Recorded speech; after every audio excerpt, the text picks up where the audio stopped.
Welcome to the Health Channel, all health all the time. I'm your host, Henry Guzman, a registered nurse and exercise physiologist with Baptist Health South Florida. There's no doubt that we are living longer than previous generations. Today's life expectancy is about 79 years. A century ago, though, it was 49. But what does it mean to live healthier? Here to talk about healthy living, no matter your age, is Uni Green, personal trainer and nutritionist at Sumi Fitness. Uni, thank you so much for joining us. We have so much to talk about. I'm so looking forward to a conversation. Uni, before we get started, tell us a little bit about yourself. How you started your gym, how you got into fitness, maybe a little bit of your background. Yes, it started a long time ago, Henry. I grew up in Sweden, and I was actually a semi-professional figure skater. So started at the age of 2, already involving myself in fitness, and learned a lot over the years. And as I moved to Miami, and I went to University of Miami, I was always asked, how do you maintain this physique? And growing up as a competitor, you kind of stay competitive. And I started giving people advice, and I said, wow, you know, people need help. So I decided to make it my life's work, and got my degrees in nutrition and exercise physiology and all these things, so I can help people do their best. Right, excellent. So you've been doing this most of your life. You've been in competitive sports, figure skating. I know there's a lot of training that goes on in there. So you have a lot of experience from a very young age. Now, it's been said that if we could bottle exercise in a pill, right, we could probably become, not billionaires, probably trillionaires. Would you agree with that statement? 100%, yes. I think any diet or exercise that you can do is going to change your life, no matter what, for the better. So if we can bottle it in a pill, everybody would take it, and they would take it every day. Unfortunately, we have to put in some effort and do it ourselves, but I think that's fun. Yeah, and we're going to go over some of the benefits as well. Maybe we can motivate some of the folks out there watching to get started if they haven't been doing it.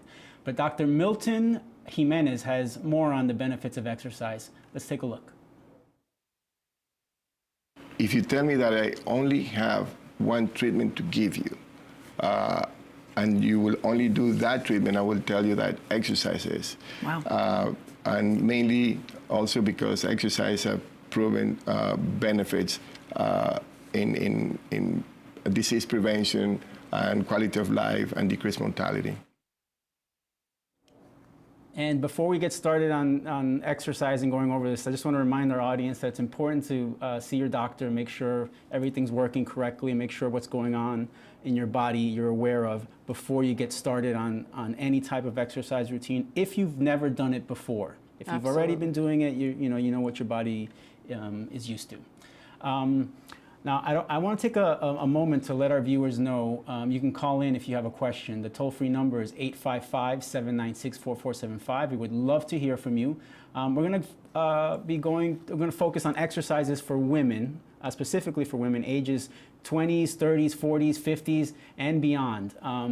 There are different strategies for each group. Would you agree? Absolutely. Our bodies change a lot? Yes. So let's start with the earlier generation, the 20-somethings, yes. You know, who are probably in pretty good shape. They don't need to do a lot. Should they be doing exercise at this point in their lives? Yes, because you want to maximize your potential at this age to grow lean mass. You know, you're naturally supported by your hormones, and this is a perfect time to start strength training and just benefit from what's happening naturally in your body. So 20s are a great time to get into organized routines, play sports, have fun, try things out that you may, end up doing later. Sometimes we get stuck, but 20s are a great time to explore what you really love, because fitness should be fun. Yeah. So, we're in our 20s. We don't think about health and fitness. Most 20-year-olds don't. But what you're also doing is starting to set kind of a mindset for later on in life, right? Exactly. So you're kind of getting used to this pattern of behavior. Right. Because if you don't do it and you wait till your 30s, 40s, 50s, it's going to be very difficult to start. Absolutely. Any habit is really difficult to start. And if I call it depositing into your bank account. So in your 20s, you want to deposit muscle into your bank account because, as you will learn, and you probably already know, we age and we do lose lean mass. So you want to start out with as much lean mass as possible. And usually you're injury-free. It's a great time to really maximize and take advantage of youth. Yeah, and do that. It's kind of like trying to convince them to save money too at 20 years old. Yes. Very difficult to do. It's true. But maybe if there's any 20-year-olds watching out there, you'll take some of this important advice because 20 years from now, you're gonna wish you had. So let's move on to maybe the 30s and 40s, or even for the 20-year-olds. Setting goals is really important. I mean, that's one motivator, right? How important is setting goals to when it comes to exercise? I think it's paramount. I think we do need to have goals. Even myself, I like to set certain goals. I always tell my clients to look at performance goals instead of outcome goals. So your goals should be based on what you need to do, performance, as opposed to, oh, I want to lose 15 pounds, which is kind of vague. So if you say instead, oh, this week I'm going to work out 3 times a week, that's my performance, it's easier to meet those kind of goals, and they're more specific as opposed to just kind of vague, bigger goals. Some other motivating goals are special events. You have a wedding, a high school graduation, a reunion. I mean, you see so many times people coming to us and saying, I have a 60th birthday, I want to look the best ever. It's never too late, but goals are really important because, we start falling off. Yeah, and you make a great point about specific goals, because if you say something like, I'd like to be able to wear this dress that I wore in high school, or, I want to just look better, Right. those goals are so vague that it becomes very difficult to sustain those everyday activities that you have to do. Is that? That's exactly right. From my experience, I see that a lot. And when I break it down for my clients in terms of like this week we're doing cardio 3 times a week, we're lifting twice a week, don't worry about the long big picture, because sometimes the big picture becomes overwhelming. And breaking it down into smaller attainable goals is really a better way to achieve the bigger outcome goal. Okay, so let's go back to the 20-year-olds. Yes. What kind of exercises should they be doing? They're not going to want to spend a whole lot of time as maybe, you or I want to spend, doing exercises. What kind of things can they do to kind of stay motivated so they can keep that pattern going later in life? So generally for women, we like to have them do strength training at that time. Obviously cardio as well. If you're involved in sports, that's a great way to stay focused, stay motivated. But this is a time, again, to explore different options and really try a lot of different things. And even in your teens and leading on out of your teens, kind of stay with exercise being fun. But my number one recommendation for 20s is actually building muscle. So more resistance training than cardio, yes. because their Yes. cardiovascular system is probably in pretty good shape at Yes, this point, hopefully. right? That's great. So let's talk a little bit about the nutrition aspect for a 20-year-old. Again, 20 years old, you could probably eat whatever you want. You're not going to feel it or see it anywhere in your body for a long time. What should they be focusing on? You're right. A 20-year-old has a very high level of metabolic turnover, so you can get away with a lot. They bounce back quickly. They heal quicker. You're going to the gym, the next day you might be sore, but the following day you're ready to go again, which, as you and I know, that as you age, it becomes more difficult. You always want to support this with proper nutrition. So what is proper nutrition? We want to always include a protein before and after workout, and obviously a complex carbohydrate, and a healthy fat portion throughout the day. And recovery takes, time. It's always taking place. Recovery happens all the time, as you know. So it's not just around the workout. We also want to eat well for the other meals and get plenty of rest. Right. All right. So let's leave those 20-year-olds because they don't really need they don't need us so much. Let's focus on the 30s, the 40s, the 50s, because as we get a little older, I believe it's once we get into the high 30s, 40s, we actually start to lose muscle mass, which goes back to your statement about focusing on that muscle training when we're younger, so we don't lose that muscle mass as we get older. Right. So we're trying to focus on women. So specifically, are there big differences between the needs of men and women when we start to get into our 30s, 40s, and 50s as far as exercise and nutrition? Specifically in our 30s, because that's the time that many of us are of childbearing age. So that's where the difference would come in. So you're looking more towards core, pelvic floor exercises, making sure that you have enough strength. And giving birth, believe it or not, is not a spectator sport. I believe you. So yeah, exactly. So you want to be as fit as possible and maximize those kind of core muscles to support reproduction. Men are in their prime, in their 30s, still, pretty much injury-free, have a lot of testosterone, which helps them grow. So there is a slight difference between men and women in their 30s, definitely. Gotcha. Nutritional-wise, the same. They Yes. might need extra vitamins or minerals, especially Absolutely. if you're pregnant. Yes. And I'd like to talk a little bit more about that maybe later in the show. Sure. So now let's get up to the 50s, 60s. We're starting to get more aches and pains, little creaks and stuff, which might be a deterrent from exercising. But should you pull back, or should you just find alternative ways to keep moving? So absolutely, you need to stay active. We know this from a medical standpoint. The more active you are, the longer you'll live, the healthier you live, the better you feel. It even increases your mental acuity. So do not pull back. What you do need to do is modify. You can't be as physically ballistic as you were in your 20s or 30s. In your 40s, and we didn't really speak about this, a lot of women go through menopause. We start developing osteoporosis. And so it's vital at that point that you strength train. It is absolutely necessary. I always say, people say diamonds are a girl's best friend, and I say, no, it's weightlifting. Weightlifting is a girl's best friend, because I feel that it's like the fountain of youth. Yeah, absolutely. We do talk a lot about cardiovascular training, and not so much about the strength training. I think it's such an important component. I'd like to talk more a little bit about that in our next segment. But coming up, we're going to tackle the question, is there such a thing as his and her nutrition and fitness? We touched a little bit on this. You're watching the Health Channel, All Health All the Time on South Florida PBS. If you have a question, please call in using the toll-free number 855-796-4475. You can also visit our website, allhealthtv.com, where you can watch the Health Channel live 24/7. And please download the Health Channel app for your mobile device or smartphone. Yes, we have an app. It's free and available at the App Store or Google Play. We'll be right back.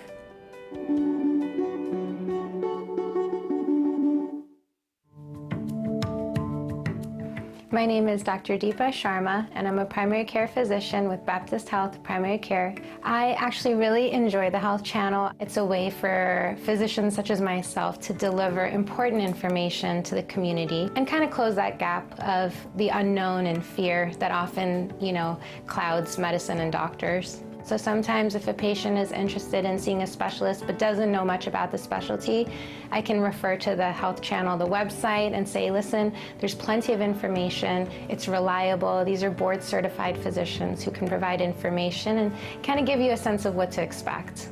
All the physicians who come onto the Health Channel are doing so because they want to educate the community, they want to help patients, and they want patients to feel comfortable. Having this resource to help patients have a place that they can go to that's trustworthy is priceless.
You listen when your body says, I'm tired, or I'm hungry.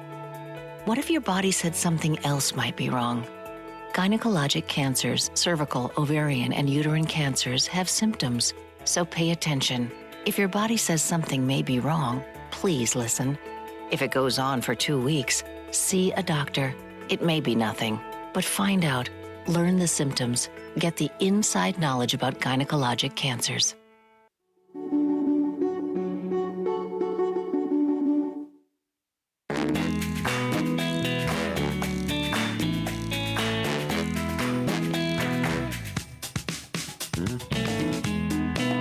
This is My Kinda Happy Hour. This is my kind of fast lane. This is my kind of personal trainer. My kind of joyride. My kind of nightlife. Whether you're just finding your stride or making the golden years look good, Florida Blue goes beyond health insurance, investing in the health and communities of all Floridians. So you can feel good saying, that's my kind of blue. This is my kind of blue. This is My Kind of Blue. This is my kind of blue.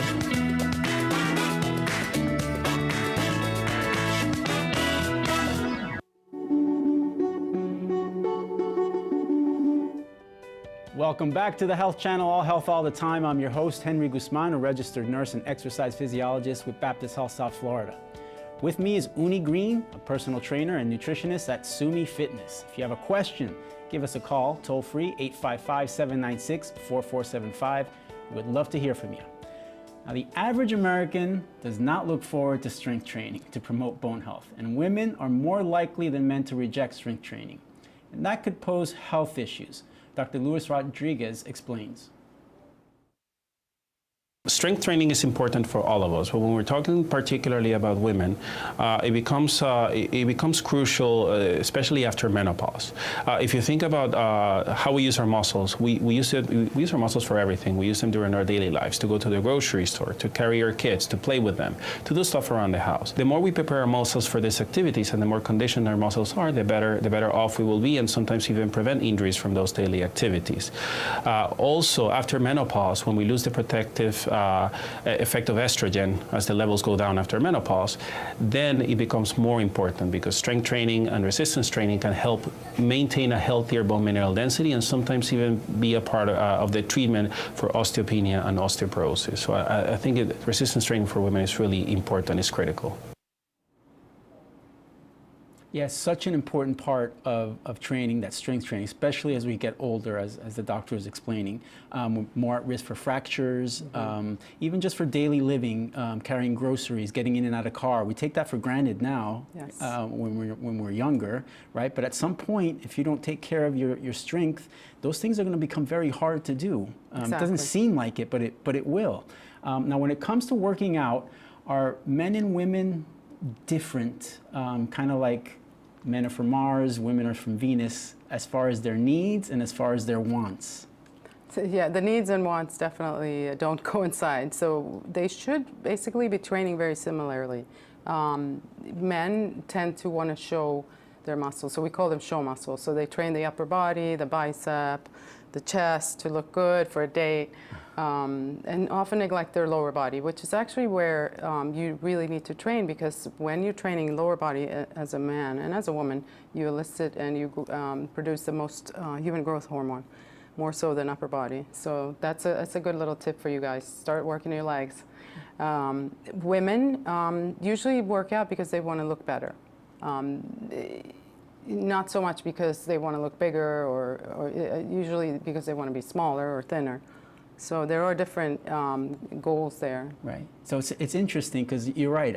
Men usually try to focus on upper body. Yes. Right. And from what I've seen anecdotally, women focus on lower body. Yes. Right. And yes. they neglect the upper body more. The upper body. Yes. So let's get into a little bit of the myths here. Men like to do it. Is it more to impress other men? I'm going to guess it's to try to impress women. And Yes. is that something that's a real thing? I think that's basically what we see in our gym.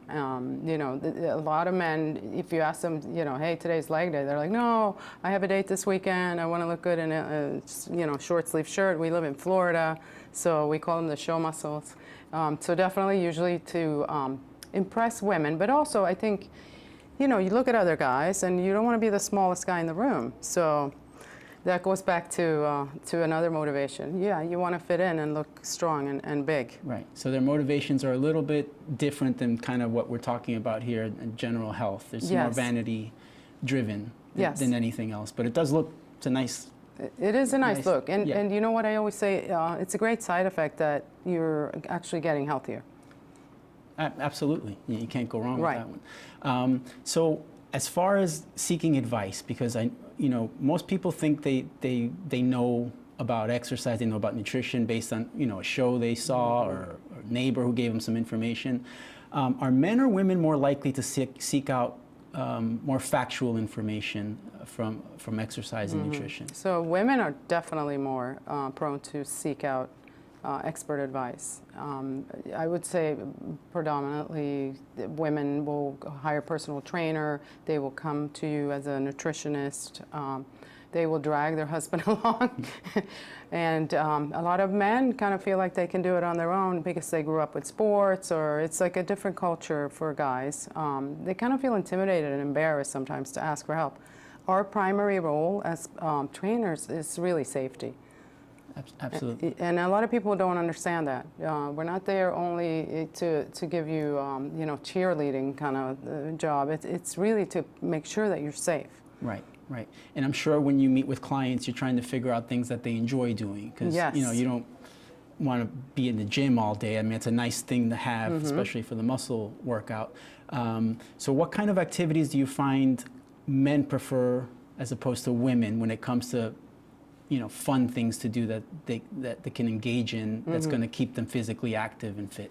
So I see most men being competitive, and they like competitive sports. So I think that's a big reason why CrossFit, which we don't really offer, but I think that's why that's so popular, because you're actually competing not only against yourself, but it's timed and you have a group mentality there. So that's really, hit it off with a lot of men. Women seem to be motivated as well from the social aspect of working out with other women. So they feel less intimidated going into a gym if they have a friend with them. Whereas men are not intimidated initially, they just enjoy that camaraderie and the competition aspect more. Right. Interesting. So from a psychosocial aspect, there might be some opportunities there to help people engage more in healthier behavior. But before we keep going, I just want to remind our audience that you can still call in toll free, 855-796-475. We would love to hear from you, or if you just want to share a story of how the Health Channel has helped you or a particular show you've enjoyed. Now let's switch gears just a little bit and focus on the nutritional needs for men and women. We spoke a little bit in the earlier segment about it. Any major differences in nutritional needs between the two species? Exactly. Not really. You'll be surprised. So from a nutritional standpoint, generally speaking, it's not so much about gender, it's more about size. So because men tend to be larger, they need more calories, they need more protein, they need more carbohydrates, and a little bit more fat. So it's more about size as opposed to gender. There are certain differences for women. Obviously, with childbearing, you need different, which is what we talked about earlier, different vitamins to support a healthy pregnancy. Even as you go into menopause, your needs change. You have to eat less. So that's where you see men having an advantage, because they can still get away with a little more because they have more lean mass to support the caloric intake. But it's more about size in general. Right, so not so much what men and women individually need as two genders, but more of, how big are you? If you're 6'5", Exactly. your calorie needs and your protein needs are going to be more than someone who's 5'2". Exactly. And that's more what you should focus on. Right. Beautiful. Very important. And you see that a lot, actually, where married couples are eating the same thing, and the woman invariably suffers because she can't consume that many calories. So it might be healthy, but it's just too much. Yeah, I've seen that a lot. Yes. I've seen that with friends, couples, he's 6'2", Right. she's 5'3", and they're eating the same exact meal, someone's going to be on the losing end of that stick, exactly. and it's not going to be the guy. You're right. So let's dive a little bit deeper into specific nutrients when it comes to food, because food can be very tricky. As simple as it might be, on day-to-day trying to figure out what to eat, it could be tricky to do, right? Yes. So on Healthy Living, we're always focusing on trying to get as close to the source of the food as possible, meaning more plant-based, Yes. whole foods. The less processed, the better.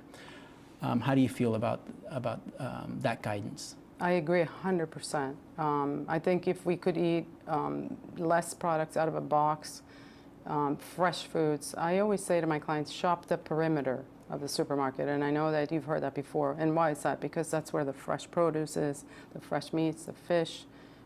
Inside interior, you have the processed foods. And we know that this is a major cause of obesity, of illness, of cardiovascular disease.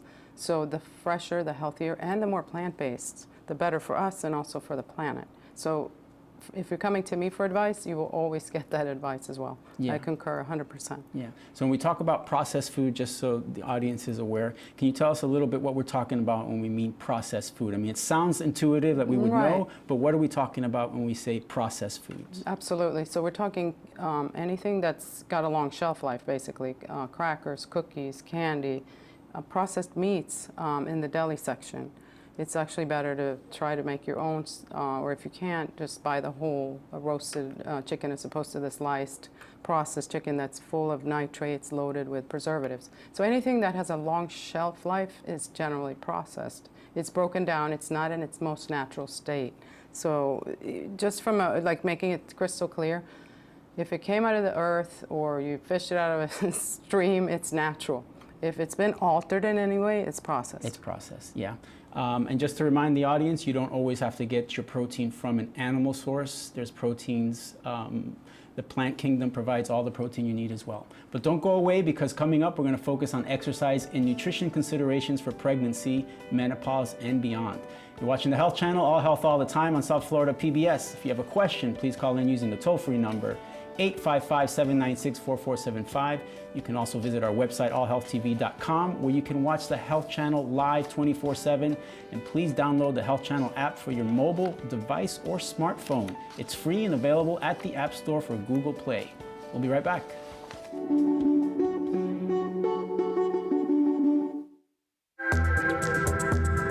Pick any problem you have with anybody. Anybody who's doing something you don't want them to do or not doing something you want them to do, anything, and you really only have three options. In our approach, we call these your three plans. We call it Plan A when you try to impose your will to make the person do what you want them to do. And if you have power over that person and they have decent skills related to problem solving, flexibility, and frustration tolerance, you might get away with it and it would go okay. What are your other options? To try to collaborate to solve a problem in mutually satisfactory ways. And your third option, to drop it. Solve it the way the other person wants. Drop your expectation, not forever, but for now. And parents, teachers, all of us often find ourselves resorting to Plan A to try to impose our will. And if it doesn't work out well, it gets ugly on us, we revert to Plan C. But there's a third option. And the third option is what we call Plan B. And here's simple but not easy. Plan B has three basic ingredients to it. Ingredient number one is where we teach people to listen hard to the other person, to ask questions, to take guesses, to reflect what they've heard from the person, and to reassure them that this is not some tricky form of Plan A, which we often do. We often do what I call empathy followed by Plan A. No, first you're getting the other person's concern or perspective on the table, and it's only once you do that you move to the second ingredient of Plan B, where you share your concern, not your solution to the problem, but your concern. And only once you have two sets of concerns on the table do you move to the third and final ingredient of Plan B, where you invite the person to collaborate to arrive at mutually satisfactory solutions to the problem.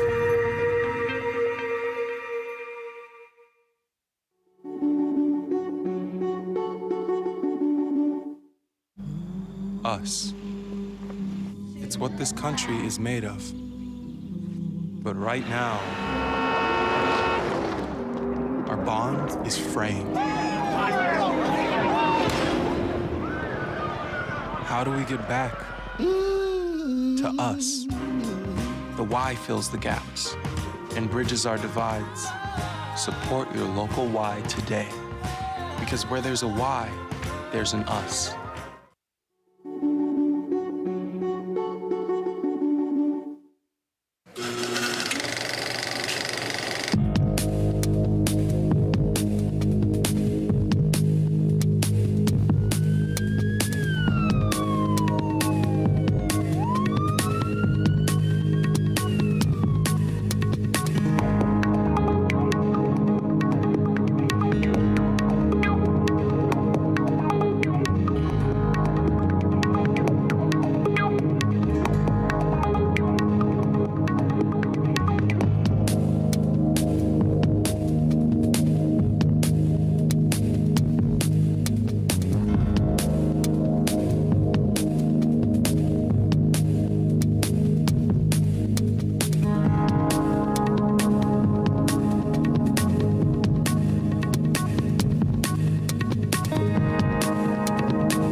Welcome back to the Health Channel, All Health All the Time. I'm your host, Henry Guzman, a registered nurse and exercise physiologist with Baptist Health South Florida.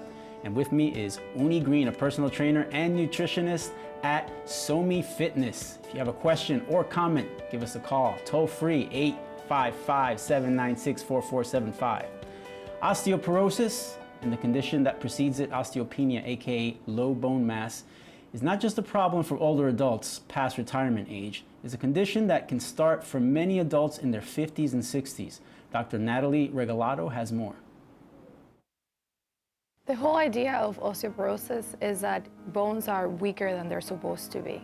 So instead of falling and really hitting yourself hard with something that should cause a fracture, we see that our patients are either having very minor falls or no fall at all. They bent over, or they did something like picking up a gallon of milk, and that causes a fracture. So by definition, if anybody has what we call a fragility fracture, where they did something that shouldn't have caused a fracture in anybody else, and it caused a fracture, they should come in and be evaluated for that. The other thing that's very important is loss of height.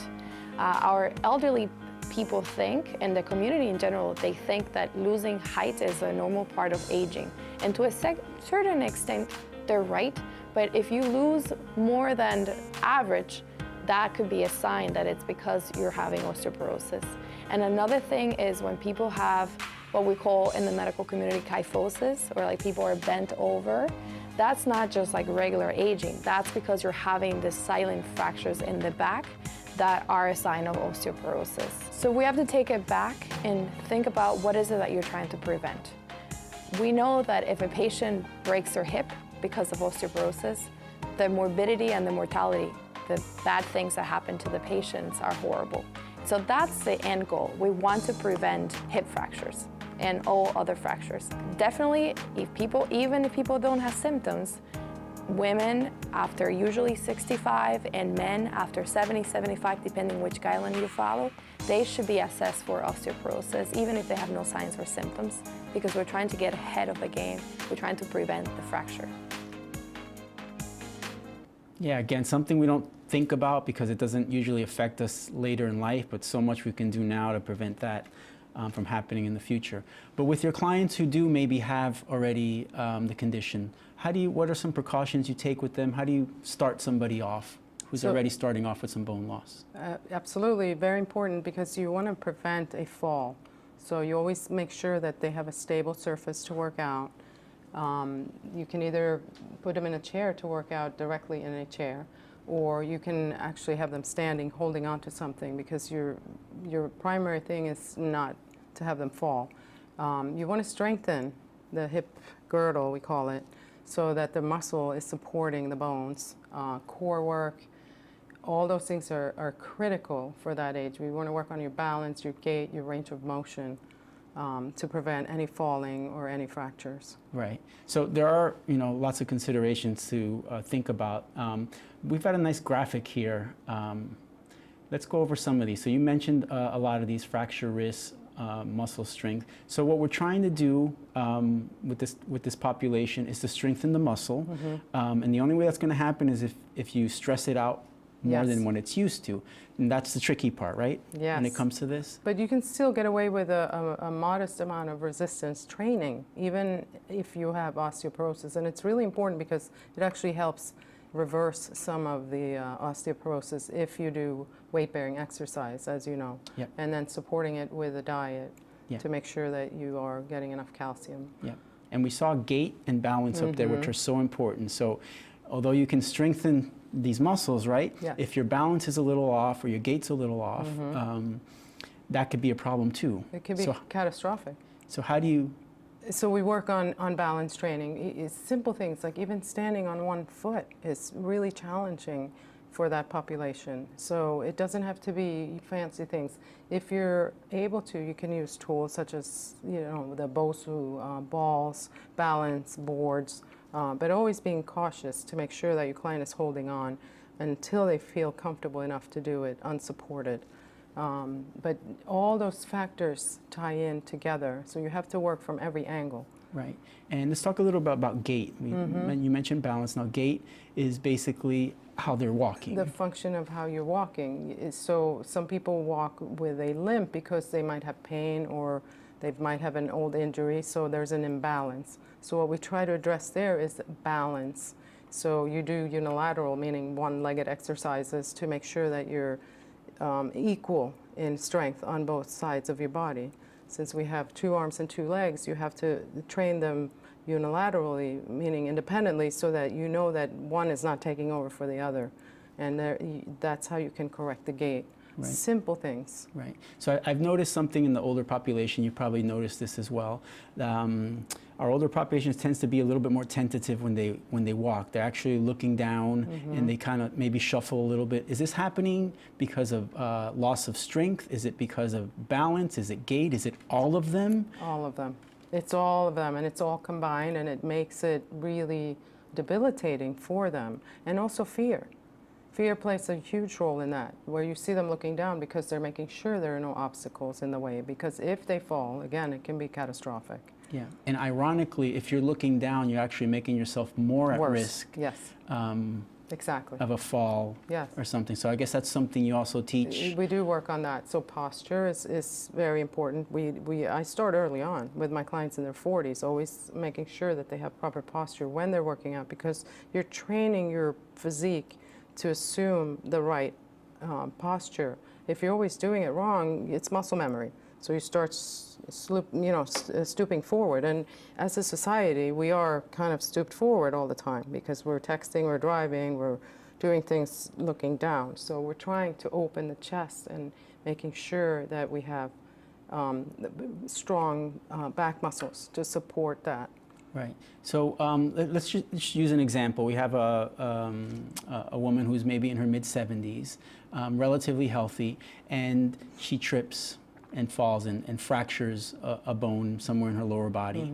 That's got to be terrifying, right? Yes. How do you build up that confidence again if a client comes to you to trust that this isn't going to happen again, so they can build up muscle and improve their balance and gait? Well, how do you go about that? So you would design a program that's incrementally starting very slowly and incrementally adding more resistance, more challenges, but bearing in mind that it's psychologically very difficult. So it's not just physiologically difficult. So you want to make sure that your client is comfortable. You have her seated, then you go up to standing, then you increase the load. So little by little, she feels more confident. And that, eventually translates into better mobility. Right. So I guess it's like anything else. Once you do it a little bit at a time, you start to feel more comfortable. You think, oh, this isn't impossible. Right. And those little incremental steps will eventually get you to a place where... Absolutely. I always say that the first day is the worst day. Once you get going, it's step by step. With anything, right? Anything you take on. Yes. So let's talk a little bit about pregnancy. So there's a lot of misconceptions about exercise and pregnancy. Let's just use an example of a woman who's never exercised before and she finds out she's pregnant, but she knows that there's a lot of benefits to it. Should she start an exercise program at that point, or should she just do whatever she normally does? Well, a person who's never exercised, that's a specific population, and we do caution you. You need to get your doctor's approval first, just to make sure that it's okay to go ahead. Generally speaking, women should work out during pregnancy. As I alluded to before, it's not a spectator sport. And you can do pretty much everything. Each trimester has its own set of parameters. In the beginning, you want to make sure that you're staying active if you've been active. If you have not been active, you start out slowly, walking, swimming, things that are low impact. If you're a seasoned athlete, you really can do a lot, and all through pregnancy. So it's very individual. It's related to the woman's shape when she starts her pregnancy. But generally speaking, I have 4 children myself, and I worked out throughout all my pregnancies. I was fortunate, and I think it helps a lot in recovery as well. Giving birth is tough, and also recovering from birth is very tough. So I encourage pregnant women, if you haven't worked out, Find someone who can guide you through it safely, because you are supporting another life. Right. So cardiovascular, weight training, all that is doable within, you know. Absolutely, and there are some considerations. Obviously, after the second trimester, you don't want to be on your back because you're actually reducing the blood pressure to the baby and the blood flow. You know, there's certain things that, as a trainer, you would help your client. And anybody can really Google this as well online, but again, you're taking care of another little human being in there, so you got to be cautious. Right, right. I'm getting flashbacks of 1950s and 60s show where the husband is in, no, honey, don't move, right. You know, put your legs up. We've come a long way, haven't we? For sure. But coming up, did you know water is the most important nutrient? Stay tuned, because we have some tips on staying hydrated.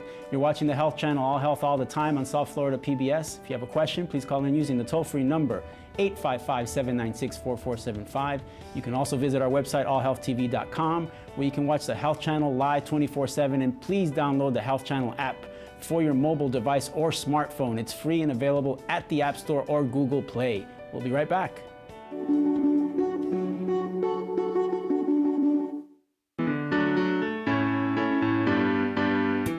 The purpose of clinical research is to help understand how the human body works and how health and disease come about. So we want to understand what makes good health.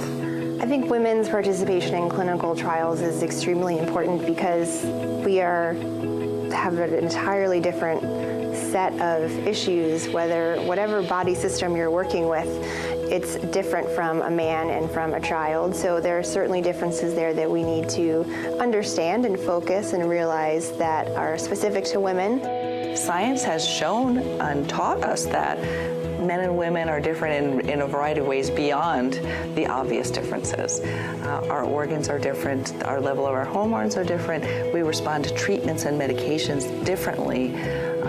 Based on those findings, every single cell in a woman or a man's body is a male or a female cell, and those cells respond differently to different triggers, to different treatments, and to the environment.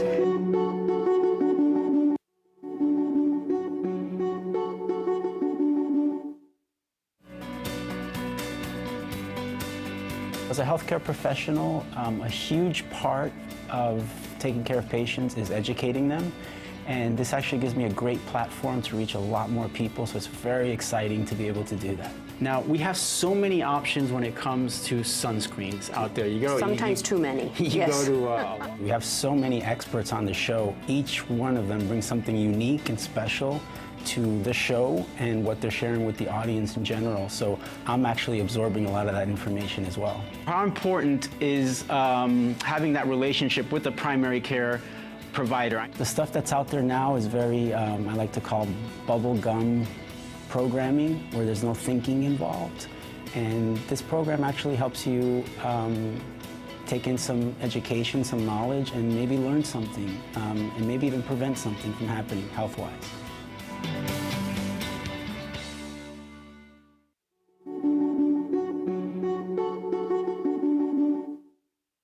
It's been said that knowledge is power.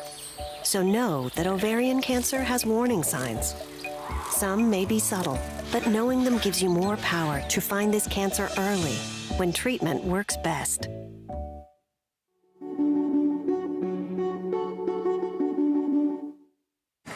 First time I tried Vicodin, it was laying around my mom's house.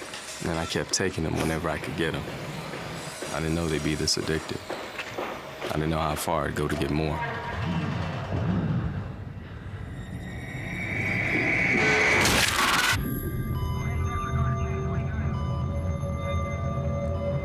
Opioid dependence can happen after just 5 days. Know the truth, spread the truth.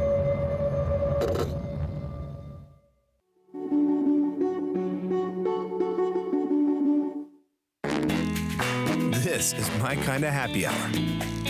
My kind of joyride. My kind of nightlife. Whether you're just finding your stride or making the golden years look good, Florida Blue goes beyond health insurance, investing in the health and communities of all Floridians, so you can feel good saying, that's my kind of blue. This is my kind of blue. This is my kind of blue. This is my kind of blue.